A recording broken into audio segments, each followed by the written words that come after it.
Wahoo!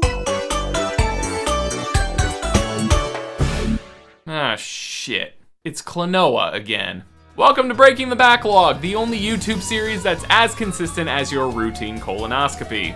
In an effort to actually produce more of this backlog content, I've set myself a goal to try and play through at least one game in my backlog a month, and then make a corresponding video about it. So I thought to myself, hey, why not Wahoo my way back to my Nintendo Switch and play that other Klonoa game that came with the door to Phantomile.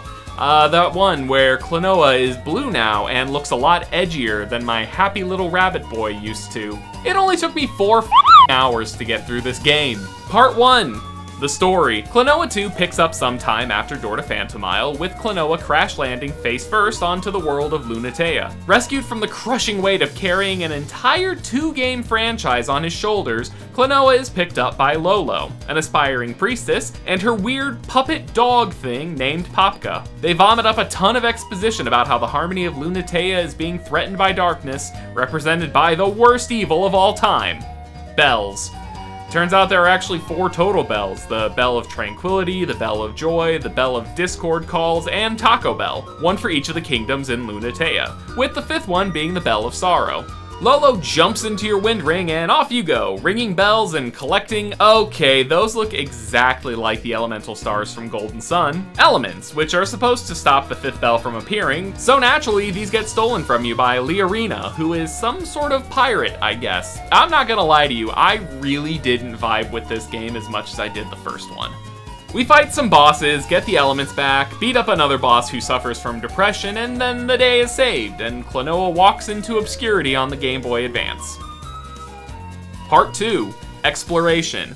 At its core, Klonoa is a platformer, and not just in the sense that it's, got platforms, but you get to explore this world in glorious 2.5D. Yeah, that's what I said in the first Klonoa video, and I guess it still holds true enough in the second game. The overworld is more of a map this time around, but instead of different islands, you have branching paths that lead you to 1 or 2 destinations. Sometimes you have to go back to previous destinations and play them again, but with a twist.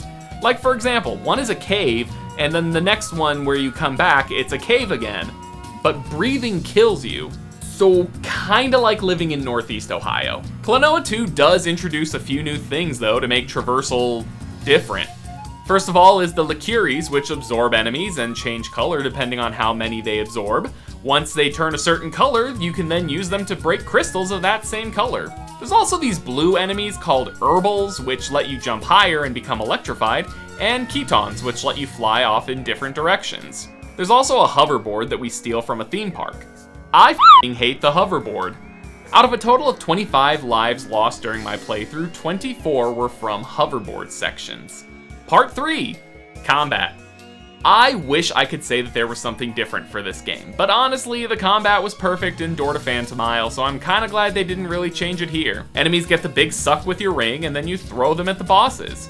There are a few instances that come to mind where combat was a little different though. There was one boss that had you pick up those electrified enemies, and you had to wait until it was coming down on top of you to belly flop, and you had to jump and launch yourself into its belly.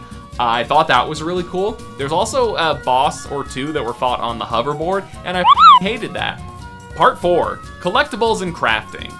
Similar to the first game, there are 6 pieces of a collectible mosaic hidden around each vision.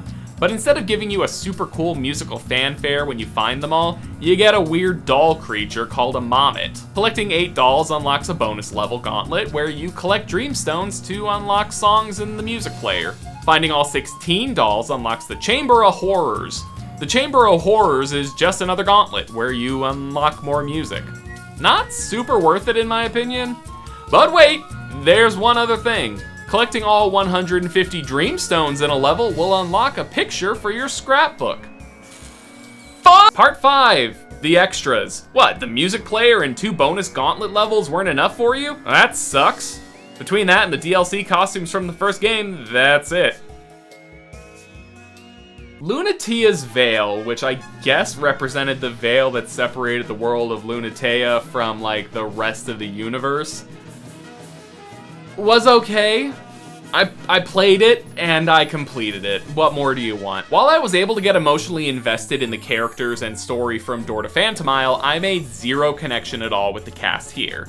Take Hugh-Pow, for example. The entire first game, they act as Klonoa's one true friend, worrying about them after they overcome the death of their grandpa and helping them overcome their concerns and save the day and the Phantomillions at the same time. Meanwhile, Lolo is a pushover crybaby who gets sad at the end because Klonoa leaves, and I shit you not, I rolled my eyes when they did this, because it was clearly just trying to mimic the emotional ending from Door to Phantomile and did absolutely nothing to deserve it. Lolo is by no means a bad character though. Even though she's failed time and time again at becoming a priest, she still tries her best to help Klonoa save the world. And by that I mean she hops in the ring and becomes the bullet that will pierce the heavens. Also, Popgo is here and is kind of a better companion to Klonoa than the actual character who's supposed to be acting in the same role as our companion from the previous game. It bothers me a lot. The big boss is also just dropped into the story in the last 5 minutes and is absolutely forgettable.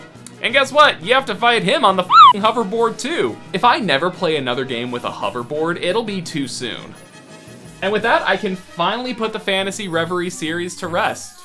It was an enjoyable time for the first half of the games.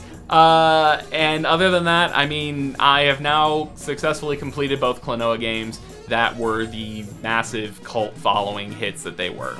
Maybe I'll go back one day and play the Game Boy games, and maybe I'll play the volleyball games, but I legitimately have no idea. We'll see if that turns into another Backlog episode down the road.